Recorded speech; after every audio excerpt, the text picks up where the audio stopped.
The first time I met Xar'thil, it was by accident. I had been surveying a crashed satellite near the fringe of the Trelian belt, cataloging wreckage for the Interstellar Salvage Guild, when a shimmer of light caught my eye. Out of the corner of my helmet's HUD, I saw him, tall, lean, and covered in chitinous armor that pulsed faintly with bioluminescent veins. His golden eyes met mine, and for a moment, the universe seemed to hold its breath. I should have been terrified. Instead, I was fascinated. "Human," he said, voice melodic but commanding. "You are far from your kind." "Yeah," I replied nervously. "And you're definitely not human." That began an unusual friendship. Xar'thil had a fascination with human curiosity, and I had a fascination with everything alien. Over months, we exchanged stories, trading knowledge about our worlds, our species, and the things we feared. Despite our differences, a bond formed, one of trust and mutual respect. Weeks later, I received a message that made me pause. It was from Xar'thil. "You are invited to my home. My mother wishes to meet you." I stared at the screen, unsure whether to laugh or panic. His mother. An alien matriarch. Was this a social custom or some kind of test? I texted back cautiously. Sure. I guess." The journey to his home was unlike any travel I had experienced. Xar'thil guided me through a network of spaceways that seemed to fold in on themselves, navigating with an ease I couldn't comprehend. Hours passed, though the stars suggested days. Finally, we arrived at his planet, Orinthal, a world of floating cities suspended above vast oceans of luminescent liquid, clouds glowing with bioluminescent flora, and alien fauna moving in ways that defied physics.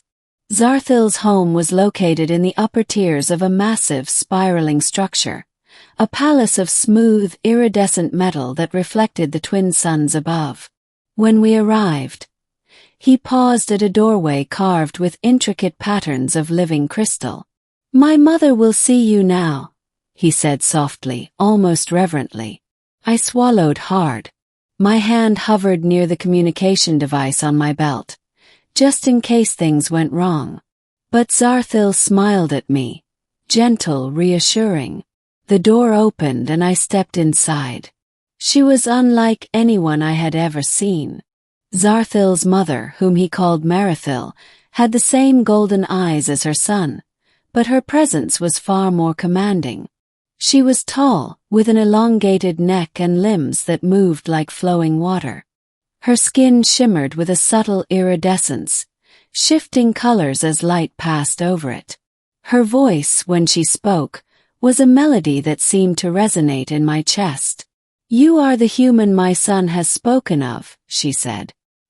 Yes, I stammered. "Daniel. I'm Daniel." She studied me silently for a long moment, her gaze penetrating, almost like she was reading my thoughts. Then she smiled, warm but knowing. "You are curious," she said. "You ask questions. You observe. You do not judge too quickly." And blinked. That's true, I guess. "That is why I invited you," she continued. "Not because you are human, but because you have proven yourself trustworthy. Many of my son's friends come and go. Few are remembered. You are remembered." I didn't know what to say. My entire life I had assumed humans were insignificant on the galactic scale, and here was a matriarch from a species older than my entire solar system, telling me I mattered. Over the next few hours, she guided me through her home, a living, breathing structure that seemed part organic, part technology. Floors moved subtly beneath our feet, walls shifted to accommodate our movements, and light bent around us to highlight the most important features of each room. Everywhere I looked, there were artifacts of her people, devices I could not begin to comprehend, records of histories spanning millennia, and glowing archives of knowledge that seemed to hum with life. "Why show me this?" I asked quietly. "Because you are part of it now," Mera'thil replied. You have shared experiences with my son. You have helped him in ways many cannot. And now you will help us." Before I could protest, she gestured to a console that hummed with power. Images flickered across it. An interstellar map showing multiple species in conflict, territories shifting, and fleets moving in patterns too complex for human strategy to predict. "These conflicts affect many worlds," she explained. "And your species, though young, has potential. Your choices can influence outcomes. Not through conquest, but through insight and perspective." I spent days there, learning from both Mera'thil and Xar'thil. Mera'thil taught me ways of thinking that challenged everything I believed about logic, culture, and diplomacy. Xar'thil guided me in understanding the subtleties of their technology, how their ships moved, and how energy could be manipulated in ways humans had yet to imagine. Through it all, I realized the invitation was not just about formality. It was a test of trust, curiosity, and adaptability. She was observing not only my ability to learn but my willingness to engage without fear or bias.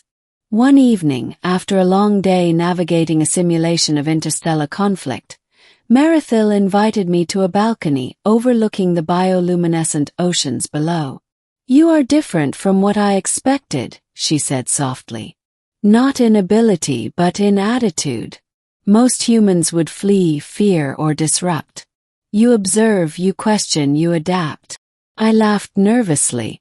"I don't know if that's impressive. I'm just trying to survive." "Survival is common," she replied. "Choice is rare. You have chosen curiosity over fear, understanding over judgment. That is why you are here."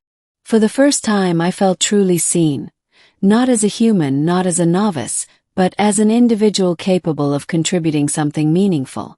The climax came unexpectedly. A distress signal arrived from a nearby system, a human colony under attack by a marauding alien fleet. Mera'thil and Xar'thil turned to me, expectation clear in their eyes. "You will help us coordinate," Mera'thil said. "Your knowledge of human technology and tactics, combined with our fleets, can save many lives." I hesitated. This was more responsibility than I had ever faced. But then I remembered the trust they had placed in me, the lessons of observation, diplomacy, and courage. "Yes," I said firmly. "Let's do it." The next hours were a blur of calculations, fleet coordination, and strategic decisions. Using my understanding of human spacecraft behavior and combining it with their superior navigation and weapon systems, we turned the tide of the battle. The colony was saved, and the marauders retreated, their forces diminished and demoralized. After the battle, I sat with Mera'thil and Xar'thil in her home. The luminescent oceans outside reflected softly on their faces. "You have done well," Mera'thil said.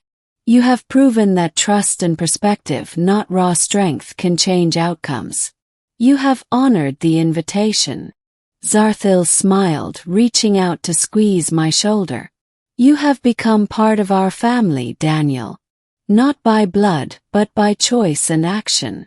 I realized then that the invitation was never about formality. It was about inclusion, trust, and recognizing potential where others might see insignificance.